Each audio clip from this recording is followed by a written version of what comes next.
Hi, everyone. Welcome to Fearless with Mary. I am your host, Mary Tibbetts, and I am so excited that you are here with me today. In today's episode, I am sitting down with Jesse Schewchuk, and we are talking everything menopause. So grab a cup of coffee, get comfortable, and let's dive in. Hi, Jesse. How are you? Good. How are you doing? I'm good. Thank you so much for coming on. I'm really excited to have this conversation with you today because it is for every woman everywhere. I'm every woman. I tend to sing often. Yeah. That's Thank you for good. having me. And we got to talk about this thing called menopause. Let's do it. Okay, so what sparked the idea of the Menopause Mission? Personal experience that was pretty extreme. So I was in a really great place going on my merry way. The business was good, personal relationships were good. And I found myself in a matter of a few short months in bed, crying relentlessly for 2 days and actually suicidal. So I was planning to end my life. Things were really, really bad. I was in a place of desperation. I was waking up in the night with anxiety, um, night sweats where you could drench the sheets, and panic. Just that panic in the brain race. I couldn't get back to sleep. And my brain really felt like it was melting from the inside out. I couldn't think straight. I couldn't articulate sentences. I couldn't find words. I couldn't find my keys, my phone. I mean, I still can't do those things, but there's been much improvement. Um, there was a lot of joint pain that I was experiencing, feeling like in my knees and in my body that had just aged really, really quickly and had trouble even like getting out of bed. It felt difficult. And I was still running about 10K a day. I was having my smoothies. I hadn't changed my eating habits. I hadn't changed my exercise. And yet I was putting on this belly weight. I was seeing cellulite appear. What seemed like out of nowhere, I was noticing changes with my eyes, with my sense of smell, and with my hearing. I would get triggered by noises. You couldn't have the music too loud in the car and try and have a conversation at the same time. It would trigger me, and I would get these rage flashes. So, not hot flashes, rage flashes. And yeah, it was just a really, really terrible time. It was hard on my relationship with my partner. It was hard on my relationship with my daughter. And where I was at that point in June of 2022, I actually felt like I couldn't even run my business Oh anymore. my God. So, Tell me about yeah. your rage flash. What does that look like? I know I want to TM the term because I'm really one of the only people I've heard talk about this. So I only ever experienced one hot flash in my entire perimenopause journey. And otherwise, has showed up in a rage flash. So it is this She-Hulk moment of emotion where you literally see red. And I did experience this in my teen years, and I did also experience this in my postpartum. And oftentimes, some of the signs and signals of when we have hormonal shifts will mirror that of when you're going through perimenopause. So it's essentially just so much anger and being triggered to a place where you can't emotionally regulate. And yeah, it comes through, it passes. And so you feel the fire, you feel like you're seeing red, you feel like you're just so angry. You could break something, you could hit something, you could kill something, and then it passes through. So it's likely surging of hormones and such, and just massive shifts because there's so much changing in our bodies at a cellular level. Yeah. Oh, yes, there is. Hmm. Yes, there is. Hmm. Okay, so you talk about um, what you went through and everything. So, what kind of information could you find out there, and what kind of information do you wish you could have found out there?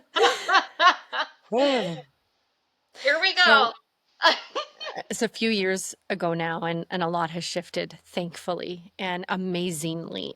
But when I went through this in June of 2022, I had already been on the waiting list for over a year at the menopause clinic in the Grey Nuns Hospital. And my doctor had seen my FSH levels rise through a blood test and knew that this was imminent. But I wasn't in the clinic yet. I was at a postmenopausal crash. And the reason why I knew that is because I went to go see my naturopath, who had been calling me for months about my blood tests. And I was just not getting back to him because I do what other women do. And I was just like, yeah, I'll get to it. I'll make that appointment. I'll go and see him, head down, cape on, push through, push through, push through. And this, as I say in the book I co-wrote, my chapter is called It Came in Like a Wrecking Ball, because it knocked me down behind my knees so hard and fast that I couldn't function. And so I could not disregard it any longer. But lucky thing, I did have a great doctor. A lot of women are going to their doctors and they are being dismissed. They're being gaslit. To answer your question more directly, the information out there was very little. And so as a TV producer, I'm an award-winning TV producer of over 20 years. I lived and breathed creating content. I decided to create a documentary series to get to the bottom of this and interview people myself firsthand to find out what the heck was going on, for every part of the body from head to toe. So I got greenlit for season 1 and I did 10 episodes, and I covered everything from the brain to the skin to the heart to the mental health to, just the spectrum, and tried to speak to people that had answers to understand the journey for myself, because I was yearning for answers. Through that process, I was sharing with other women what I was going through, and they were going, oh my gosh, me too. Oh my gosh, I'm going to leave my marriage. I can't handle my job. I need to quit my job. Found out things like the highest rate of suicide in women, as well as divorce, is between the ages of 45 and 55. You don't say. We're going through this massive entire shift of our being, of our identity. And so I started the Menopause Mission after that year of going through this journey, because I knew there was this dire need to connect practitioners and experts with people, women and men, people who need to know how this, not women's issue, not women's challenge, this human transition impacts everyone and everything. That's funny that you say that, because we're not talking about MS today, but it's just interesting that you said that, because MS is considered a family disease. And it doesn't mean that everybody in the family has it. It means that it affects the whole family. So I feel like menopause is probably along the same lines as MS when it comes to that, because it affects the whole family. Like, I don't really remember my mom going through menopause. I don't know. She had a full, no, I don't know. I don't remember what she had, but I don't really remember her going through the full thing. Mm-hmm. I am lucky because I don't have to go through the full thing like everybody else does. Um, but I hear my girlfriends. I hear them, and they're Mm-hmm. just like, why am I gaining weight? I'm still doing it. I'm like, I don't know, because I don't Mm-hmm. actually know. I haven't experienced it, and I'm not sure if I'm going to. We're not 100% sure if I'm going Yeah. to. So there's that. Um, so when you speak about menopause publicly, um, how how does it connect with the people in the audience? Like, how do you see them go, by the time that you're done speaking, and just them realizing that, okay, I am not crazy. Mm-hmm. Honestly, Mary, through their tears. Oh, So I do a tremendous amount of speaking now. I'm very passionate about catalyzing conversation, making the M word mainstream, which is the name of my documentary series.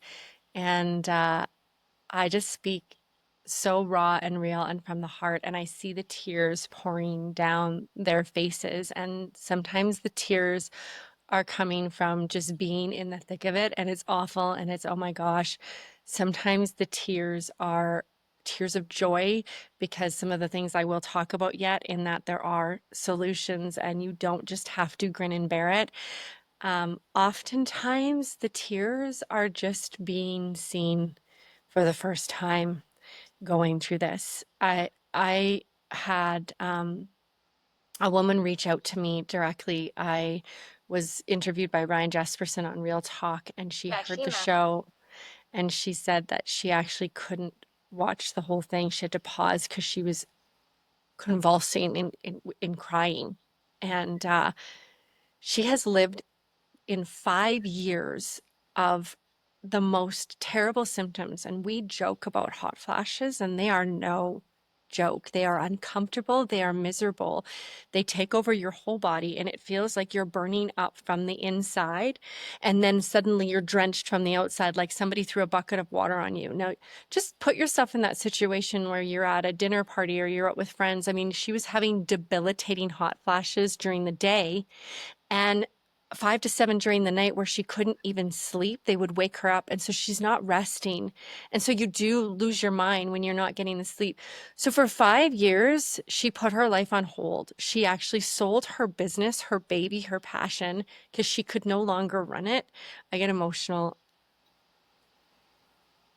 talking about it because we don't understand how deeply impactful this is behind closed doors, and that women are suffering in silence because this wasn't something that you could talk about. This is cringy. This is ugly. This means I'm old. A lot of women are in either denial or in misinformation.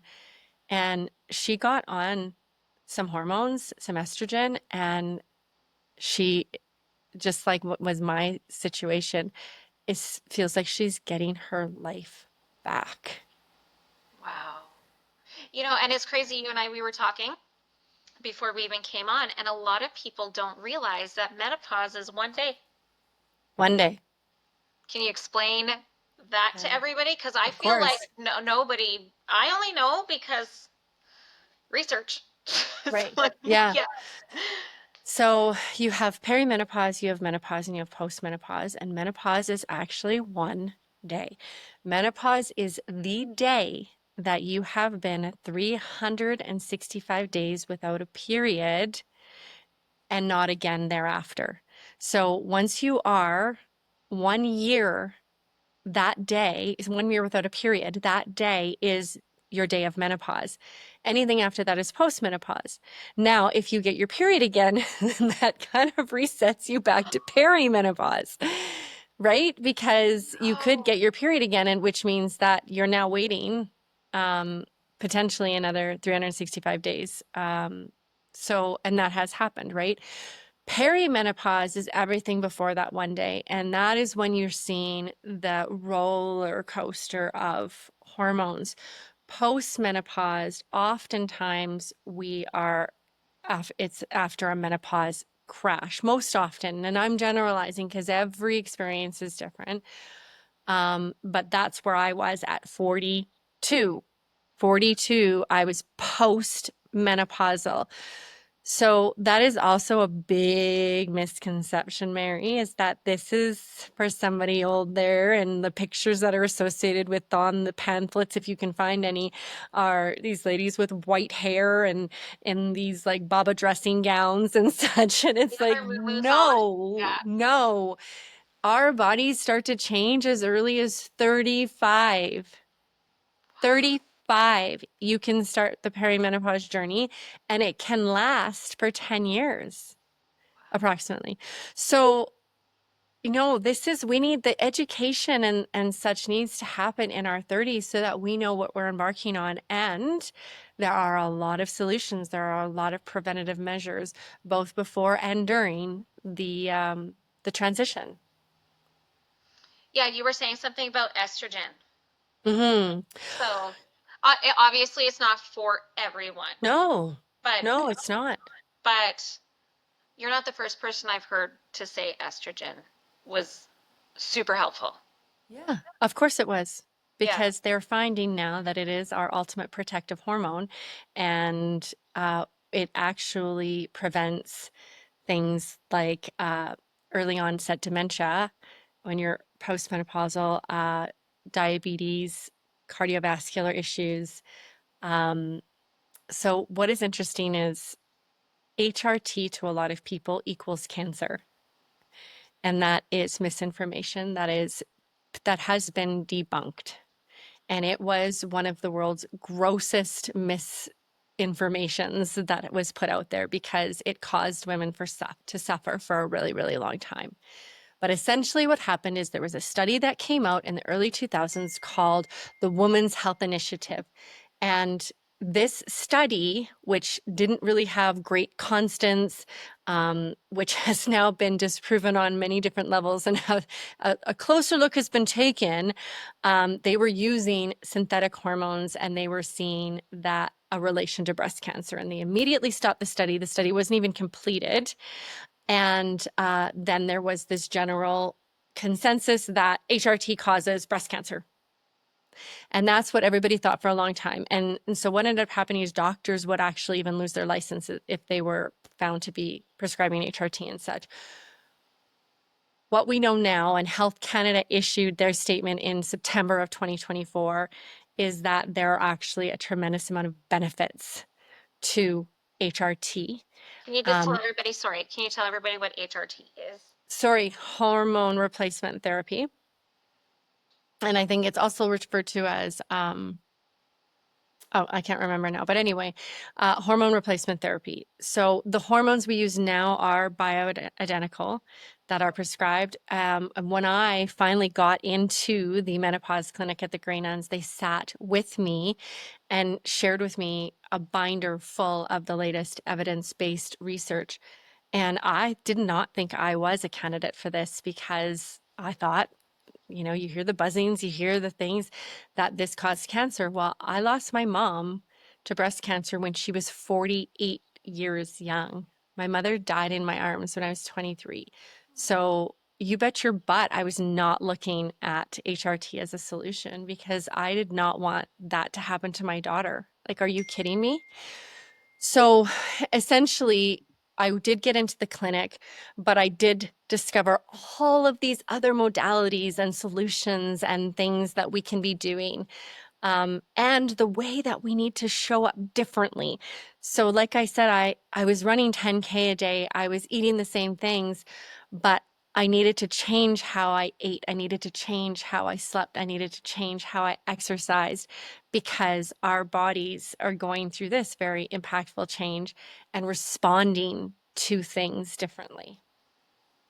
It's interesting because people don't really, I always explain to people as a whole that there's different seasons in life. Mm-hmm. And it doesn't matter when that season hits, you just have to change with the season. So menopause for women is a season. So you have to change how you eat, how you take care of yourself, your self-talk, everything. I was talking with a client this morning, one of my coaching clients, and we were talking about our grandmas. And she was saying how her grandma was 45, but she looked like one of the Golden Girls. Right? Like my grandma was like 50 something. She looked like a Golden Girl. My mom is like 70. She looks like a Golden Girl. And I'm like, we don't look like Golden Girls, so we should not be acting like them, which means we shouldn't be doing the same medications that they did, putting up with the same stuff that they put up with, and taking care of ourselves the way that they took care of themselves, because most of them didn't take care of themselves very well back then because they didn't know and they weren't educated. Before we move forward, make sure you guys go below, subscribe to my channel, give me a like, and share with anybody that you think would benefit from this. So you go to the Grey Nuns and they give you this book and it shows you all of the evidence of all of the stuff that you can take and everything. That can be really intimidating for somebody who,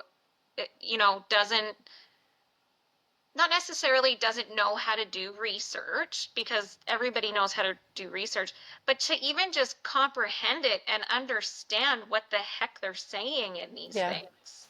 Yeah, definitely. I think the whole subject matter is confusing, overwhelming, daunting. It is tremendously difficult to navigate. the Menopause Mission puts on these summits where we bring in experts to come and speak to women and answer their questions in layman's terms. That was a big part of it. So just explain it to me as a human being, explain it to me at a grade 4 level, whatever you need to. But even within that circle, there is still conflicting information. So we have a nutritionist that came in and talked about some of the basics, the fundamentals. During menopause, you become insulin resistant. So you really need to take a look at any of the sugars that you're consuming. You really need to increase your fiber. You need to increase your protein significantly.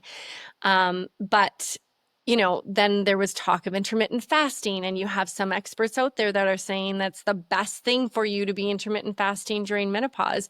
But most of the nutritionists that we bring into the summit would actually disagree and go, that's really hard on the body when the body needs nutrition and fuel every 3 to 4 hours to really help with this shift and this change. And so there's going to be information that is general and that you can take in, and then there's going to be what feels right for you. And this is the time in our lives where I implore women to listen to their own intuition, which is as strong as ever during menopause. Like, this is when it really comes out, like our ability to know what is best for us. It is time for the flashlight to be turned on ourselves and to advocate for what we know we need. So, for example, there's a woman there who does fast and who is mostly a carnivore diet and doesn't eat this and doesn't, and she found it really helps with her symptoms. So I said, well, don't change things if you're feeling better, because that's the whole point of any kind of shift, is to make you feel better and to help you be able to feel empowered to show up in the new way, not in the same way that you used to, but in this new way, in this new you, right? Yeah. We always say in our household, my husband turned 50 this year, and I got diagnosed with MS last year. So we always say how we are in the second half of our life, and it's the life that we get to choose. Mm-hmm. Because the first half, you don't get to choose the whole thing. Yep. The second half, you get to choose how you show up for yourself. So Yeah. when it comes to menopause, you need to show up for yourself the way that you know you should. Yeah, without question. Yeah. And I think that is especially hard for women, because women, I'm going to do a pickup. Okay. And I think that's especially hard for women because women are used to being the nurturers and the, taking care of everyone else. And so taking care of the children, taking care of the husband, taking care of the household, volunteering at the school, taking care of the other children, watching other people's children, taking care of the planning, taking care of the packing, taking care of lots. But themselves are usually the last on that list, if we're actually even putting ourselves on the list at all. Menopause is a time where your body will say, no, that's not okay anymore. Yeah. And it will show up in a way where we need to deal with all of our stuff. And so it's a time when deep traumas, past issues, things that we thought we had dealt with resurface, because it is the graduation. It is going through the eye of the needle. And on the other side, we are the elders. We are, if you go back to the villages and the clans, we are the ones that guide. And it's because we've dealt with our own experiences that we have the wisdom. We are now the knowledge keepers, right? And so on a cellular level, in tradition of human existence, we are one of the only creatures that experiences menopause, us and whales. And the purpose through that is to come out on the other side and allow it to be about our becoming, really, and a time to focus on us. This is where women will write books. This is where women will travel and do the things that they want to do. This is where women will start businesses. This is where women will actually allow their inner child to come out and do the thing that they've always loved or always wanted to do, because they have the no the no BS button that's been turned on, like the switch, because we can swear, it's okay. yeah, because they've got no fucks left. Yeah. Right? They got no fucks left to give. And so it really is a beautiful time to shine. And you feel that, like you feel that, especially when you're able to navigate the symptoms. So it's the symptoms that kind of, you got to go through the ick, you got to figure it out. You don't feel like yourself. Your confidence can wane. Some of the first signs and signals of perimenopause is just exhaustion or just not feeling quite right, right? And the body is starting to shift. But on the other side is something really pure and magical. And it's about us. I think you can actually tell the women who have made it through to the other side. Like you could actually, they have a different look about them. They just, and they hold themselves very differently because they actually don't give a fuck. Like, they're like, I don't care. Yeah, it's true. It's beautiful though. It is. Okay, so give everybody a couple of tools that helped you that are a little bit generic that could help them as well if they're experiencing what you went through. Definitely. So I ended up actually getting greenlit for a second season and produced another 12 episodes. So 22 episodes of content. And through speaking with all of these experts, the number one most important thing to get in check in whatever way you can, other than downing a bottle of wine or two, because we know that can be a coping mechanism, is sleep.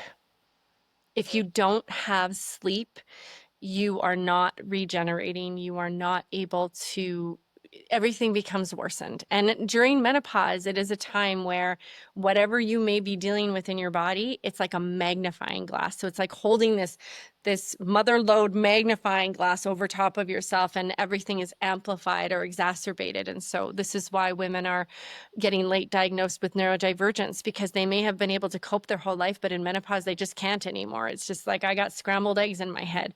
So sleep is critical, and figuring out sleep will actually help you start to cope with some of the other things, because you'll have a bit more wherewithal to navigate. So they say that's the number one thing. The other thing is the reduction of stress. So our stress capacity window is it just lessens. We're just not able to take on as much. And I know we're told to lower your stress levels, lower your stress levels. Well, this is where the big B word comes into play, and we really need to start enforcing it. A boundary. So do my children, if I still have younger children, need to be in multiple sports organizations, or can we pare that down?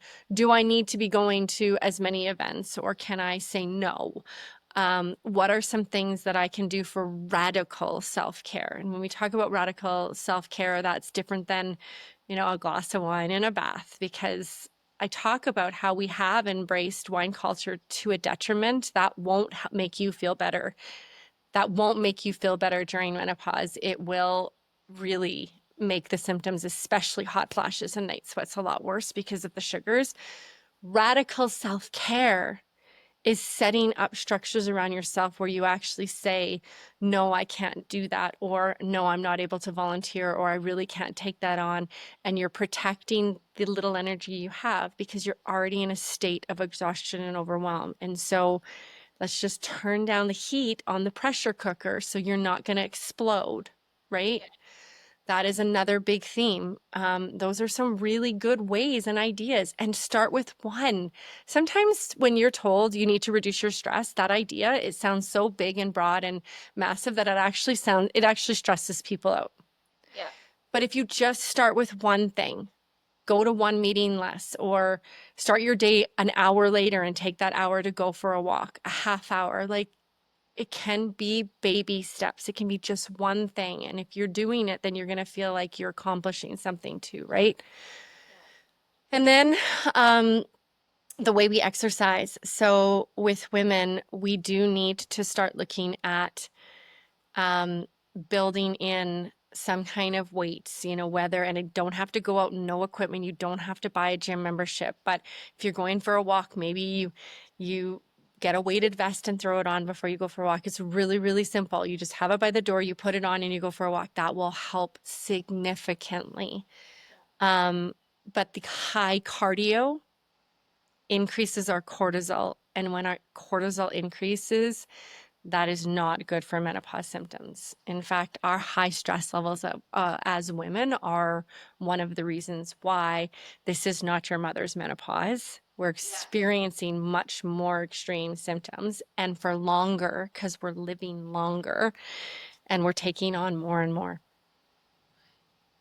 It's interesting that you say that wine culture. Mm-hmm. We were just talking about it the other day, actually. It's because it's romantic. Mm-hmm. They make it so romantic that Mm-hmm. you're like, And it's permission. yeah. And it gives it,